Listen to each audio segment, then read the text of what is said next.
ગુજરાતમાં રિવરફ્રન્ટ છે તો દિલ્હીમાં રોહિંગ્યા ફ્રન્ટે છે।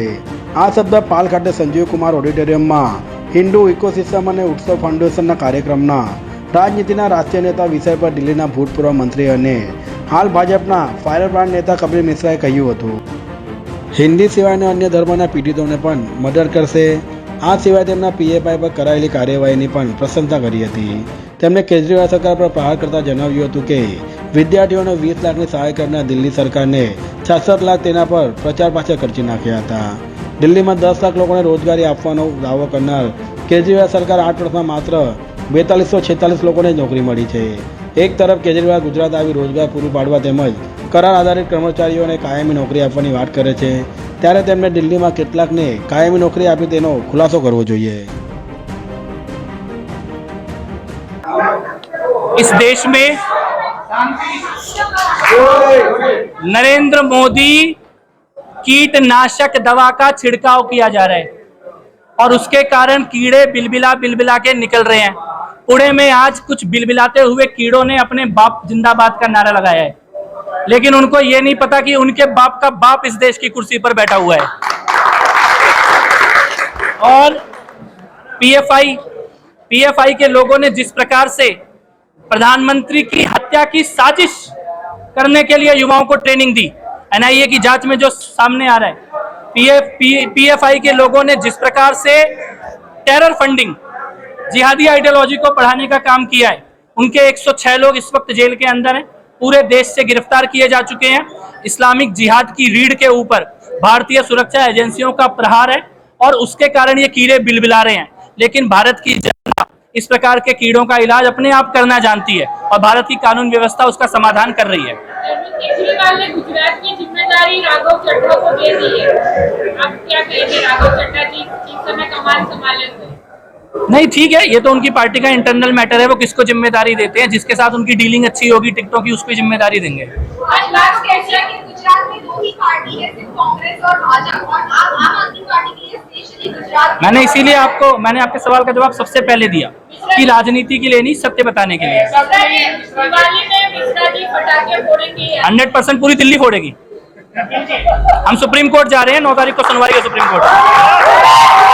ये आज सूरत में उत्सव फाउंडेशन और हिंदू इकोसिस्टम का ये कार्यक्रम हुआ है, जिसमें हम लोगों ने कोशिश की है कि गुजरात में जिस प्रकार से कुछ लोगों के द्वारा झूठ फैलाने की कोशिश की जा रही है, उसका तथ्यों के साथ, आंकड़ों के साथ, फैक्ट्स के साथ और डेटा के साथ सच सामने रखा जाए। ऐसा कार्यक्रम हम अहमदाबाद में कर चुके हैं, आज सूरत में है, कल हिम्मतनगर में है, और इस प्रकार जहां पर भी इस प्रकार का झूठ फैलाने की कोशिश होगी वहां पे हम लोग जाएंगे और सत्य को और तथ्यों को सामने रखेंगे।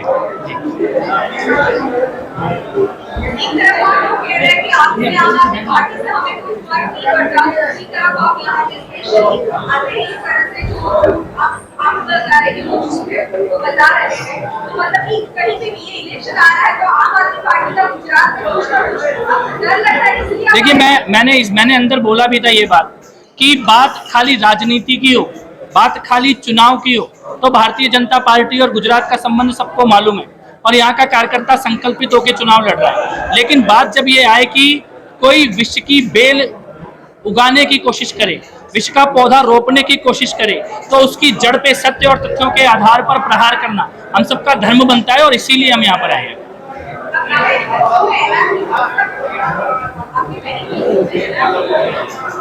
किसके मैनिफेस्टो में? आप मतलब क्या बोल रहे हो? आप यहाँ पे एक और आप है जी। और कोई सवाल? आपने ये कहा कि आप नौकरी पक्की करोगे, बोला। हम कह रहे हैं कि अभी तक तो आपने आपके अपने दफ्तर में 17 कॉन्ट्रैक्ट कर्मचारी काम कर रहे हैं दिल्ली में, उनकी नौकरी पक्की नहीं हुई, बाकी की तो बात ही छोड़ दीजिए। 17 कॉन्ट्रैक्ट कर्मचारी मुख्यमंत्री के अपने दफ्तर में काम कर रहे हैं, किसकी नौकरी पक्की हुई है? पंजाब में किसकी हुई है? दिल्ली में पिछले 7 साल में आंगनबाड़ी में, दिल्ली जल बोर्ड में, डीटीसी में, दिल्ली सरकार के किसी भी डिपार्टमेंट में किसकी तो ये झूठ नहीं। आपने बोला 12 लाख नौकरी दिल्ली में दी है, आरटीआई बोल रही है 3246 नौकरी दी है। मैं ये कहता हूं कि आपने 12 लाख नौकरी किसको दी, कौन से डिपार्टमेंट में दी, किन लोगों को दी, ये तो बहुत बात की बात है। जो आदमी शौचालय की कुंडी के उद्घाटन का भी विज्ञापन छापता है, 12 लाख नौकरी निकली कब, उसका विज्ञापन जरा दिखा दो। ये सफेद झूठ हुआ कि नहीं हुआ? नौकरी के बारे में झूठ, नौकरी कॉन्ट्रैक्ट कर्मचारी को पक्का करने के बारे में झूठ। गुजरात में 97% घरों में पाइप वाटर सप्लाई है 2 लाख स्क्वायर किलोमीटर में। दिल्ली में 1500 स्क्वायर किलोमीटर में 40% घरों में टैंकर से पानी जा रहा है। तो कौन से मॉडल की बात हो रही है? इन तथ्यों के आधार पर हमने आज यहाँ पर आंकड़े रखे हैं। आपने बोला था कि 500 स्कूल खोलोगे, 16 स्कूल खुले हुए बंद हो चुके हैं। आपकी सरकार की आरटीआई ये बात बोल रही है। तो कौन से तथ्यों की बात हो रही है? आपने जब बोला था कि अस्पताल के बेड बढ़ा के 30,000 कर दोगे, आज एक बेड भी नहीं बढ़ा, आपकी सरकार की आरटीआई बोल रही है। तो कौन से तथ्यों की बात हो रही है? इसके कारण युवाओं से, महिलाओं से, बेटियों से और प्रबुद्ध समाज से अगर कोई सफेद झूठ बोले तो उसका तथ्यों और आंकड़ों के आधार पर प्रतिकार किया जाना, सवाल किया जाना ये जरूरी है और इसके लिए हम आए हैं।